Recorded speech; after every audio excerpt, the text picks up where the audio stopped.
Her name was Diane. She came into my clinic carrying a list, not a symptoms list, a rejection list. The years of sleep interventions that hadn't worked.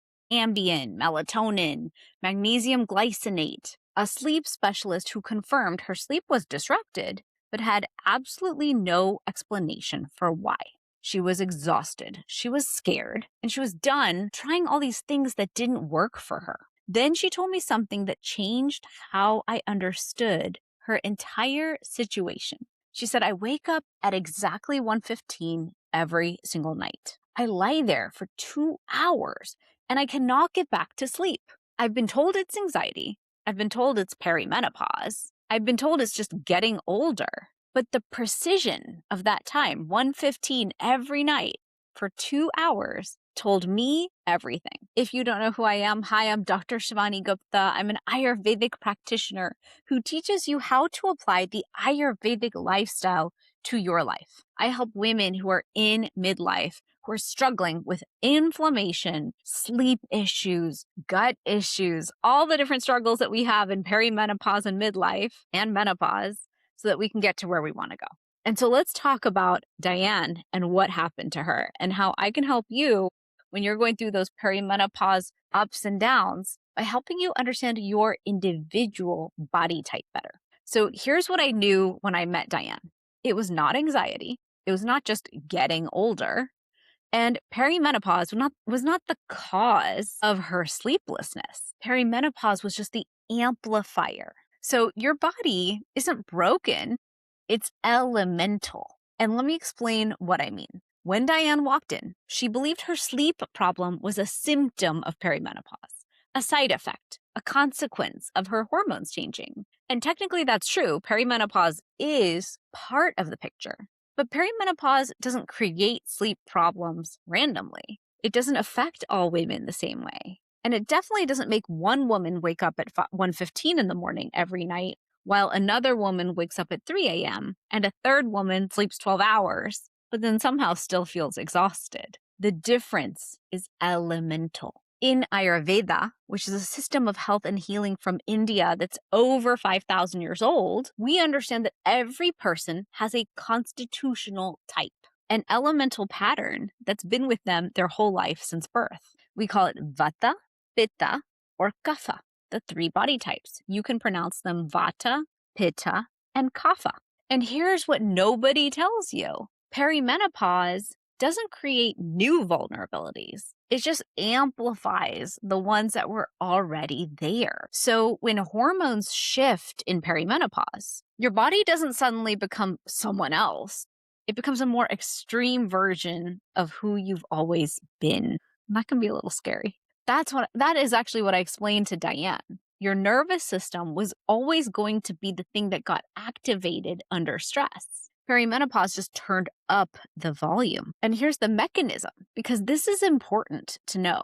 Progesterone has sedative properties. It calms your brain. And so as progesterone declines in perimenopause, your brain loses one of its primary subtle signals. Then estrogen regulates serotonin and neuroepinephrine. So these neurotransmitters that control our mood, our temperature, and even our sleep depth. So as estrogen fluctuates, everything those neurotransmitters control becomes unstable. So the result is fragmented sleep, unreliable temperature regulation, a nervous system that's more reactive overnight than even before. But here's the critical part that medicine misses. These hormonal changes don't just affect the way it's interesting, the hormonal changes don't affect you the way that they affect your neighbor. They affect you in a specific way that's specific to your elemental type. And once you understand your type, everything makes sense. All of a sudden, you get so much deeper answers about yourself. And so Diane was a Vata Pitta. Her nervous system was activating at the exact hour that Ayurveda has always mapped as Pitta's peak window for internal cleansing, 1 to 3 a.m., 10 to 2 as well.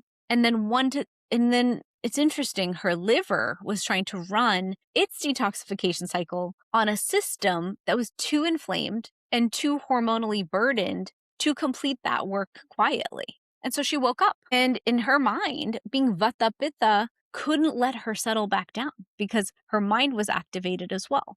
But here's what changed everything. Once we understood that her 1:15 a.m. waking up wasn't all random, it was her elemental type expressing itself at this peak vulnerability hour, we could then give her body exactly what specific element it needed. How simple is that? So I didn't give generic sleep advice. I didn't give another supplement that works for someone else's body type. We gave her her protocol, the one designed just for her.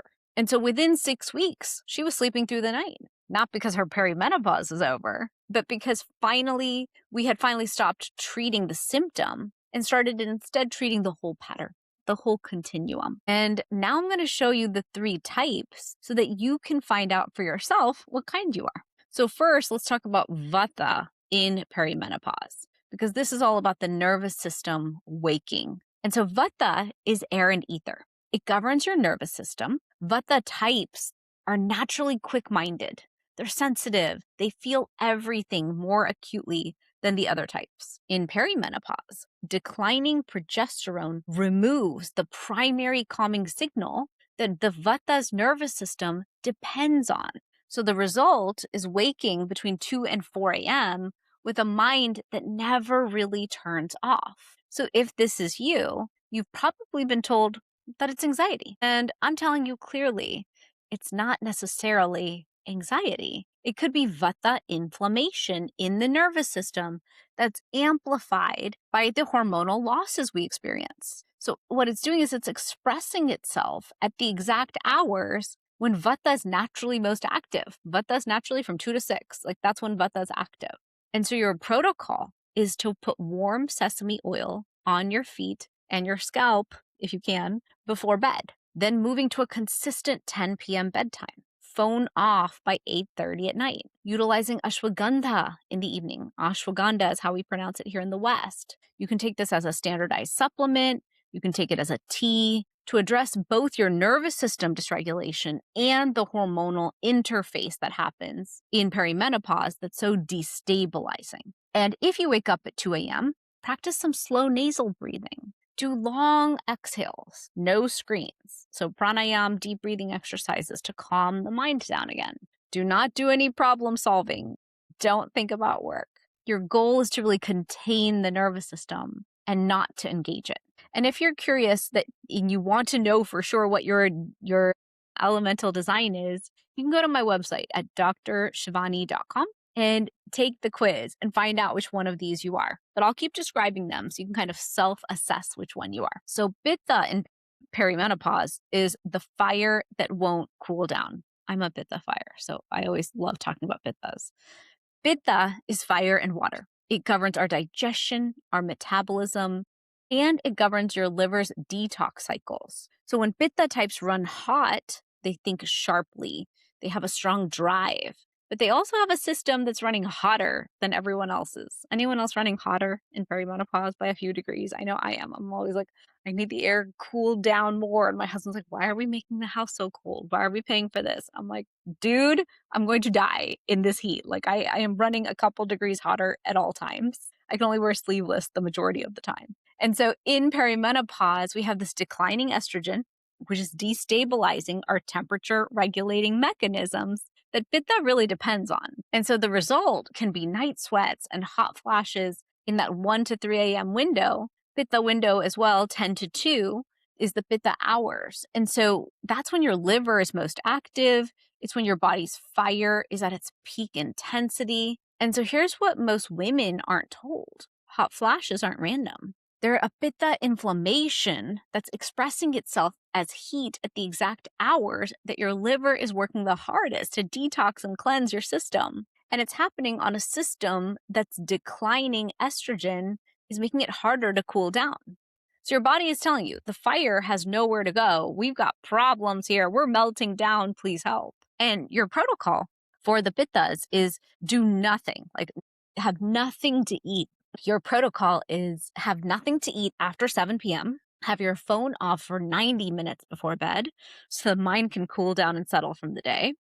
Have a cooling herbal tea in the evening, whether it has rose or chamomile or shatavari, which is a beautiful herb from Ayurveda for women's health. And these support your progesterone pathways while cooling your pitta down simultaneously. And then lights out by 10 p.m. before your pitta fire peaks, because once it peaks, you want to stay up. That's what we call the night owl energy. Taking ashwagandha for pittas is good, but the formulation matters. So avoid any that have black pepper enhancement in there. Look for some that have a more cooling herbal blend to them, because the goal is to give your fire somewhere to go before midnight. If you don't create that cooling window, your body creates the hot flash to do it for you. Then let's talk about kapha in perimenopause. That's the heaviness that rest can't lift. So kapha is earth and water. It governs your immune system, your lymphatic function, and it creates this structural stability. So kapha types are naturally grounded and patient. They have a metabolism and lymphatic system that moves a little slowly. And this isn't a weakness, it's actually their nature. But in perimenopause, it becomes a significant challenge. The metabolic shifts that come with our hormonal decline compound that kapha's already naturally slow pathway. So the result isn't insomnia in a kapha. It's actually something that's harder to deal with. It's sleep that doesn't always restore you. It's this fatigue that just simple rest cannot fix. And it's these mornings that require an hour to feel human, even after having 9 hours in bed. And so kapha types in perimenopause are often diagnosed with depression, or they're dismissed as not trying hard enough, but neither is accurate. This is kapha inflammation expressing itself as a lymphatic system that's too congested to complete its overnight detox work. And then that's amplified by this metabolic burden of all this hormonal transition we're dealing with. And so the protocol in this one actually surprises most kapha types. Their solution is not about bedtime. It's actually about the morning. And so I tell my kaphas, set your alarm for 6 a.m., regardless of how tired you feel. Move for 10 minutes before doing anything else. This is not optional. Take a dry brush before you shower and do the dry brushing to activate your lymphatic flow. No eating for 30 minutes after you wake up. Take Triphala before bedtime in supplement form to support your gut motility and your lymphatic system, because that kapha energy tends to slow down your metabolism. And in perimenopause, that can really compound overnight. So the lymphatic system needs to move.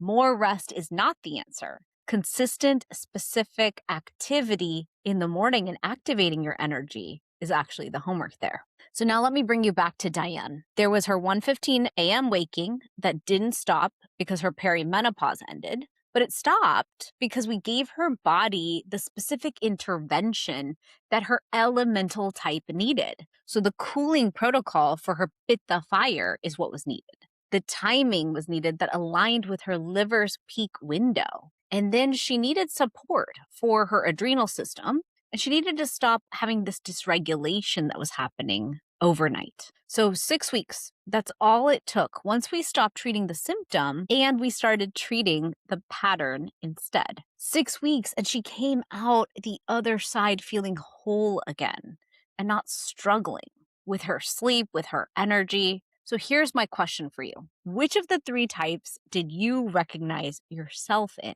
Was it the 2 to 4 a.m. nervous system waking? Was it 1 to 3 a.m. and this heat and this mind that won't stop? Was it in the 10 to 12, 10 to 2 window? Or are you struggling with the sleep that doesn't restore you no matter how long you stay in that deep slumber and sleep? Because I want to remind you, your body is not broken, it's elemental. And the protocol that changes everything is the one that's matched to your element, your primary element. So I've written out the full typed protocol with detailed guidance for each type. And I want you to have that. It's in the blog post linked below. And I really took the time to type up the herbs for each type, the formulations, the timing, the practices, all in one complete resource. That's in the blog post linked below. And everything I just shared, plus the specific support your type needs to actually sleep again. So first, take the elemental design quiz on my website at drshivani.com if you're not sure of your type. The link is in the description. It takes less than 5 minutes. Then read the protocol. because once you know your element, you actually have a path forward. And if you want additional support beyond the protocol, something to take before bed that's specifically formulated for perimenopause sleep across all 3 types, that's the Fusionary Sleep Kit. It's also linked below. I created that because I know as we're aging, we are becoming more inflamed. It's inevitable. We've got cellular decline and we've got inflammation and oxidation increasing in the system. So we need wonderful, high quality sleep so that we can clear that inflammation overnight. That's why I created the Fusionary Sleep Kit, because we need that support. We need that profound sleep. So it's linked below. So is the protocol. And that is your foundation. That is your starting point. You slept well for decades. You can sleep well again. The protocol just has the match to the body that is actually yours, because we are all such different elemental beings. And as a reminder, your body isn't broken. It's changing. It's transforming. We are entering our wisdom era. Perimenopause is the transition into menopause and all the beautiful years beyond. And we are meant to thrive during those years. We're meant to feel incredible and continue to share our wisdom and our love with all the people in our lives and beyond. And you get there by having your energy, your mood, everything on board the way you've always had it. So your body isn't broken. It's elemental. Learn your elemental design and practice that lifestyle each and every day to feel your best. I'm Dr. Shivani Gupta. It's an honor to teach you about the Ayurveda lifestyle. Learn more about everything I do at drshivani.com or click in the notes below. See you guys next time.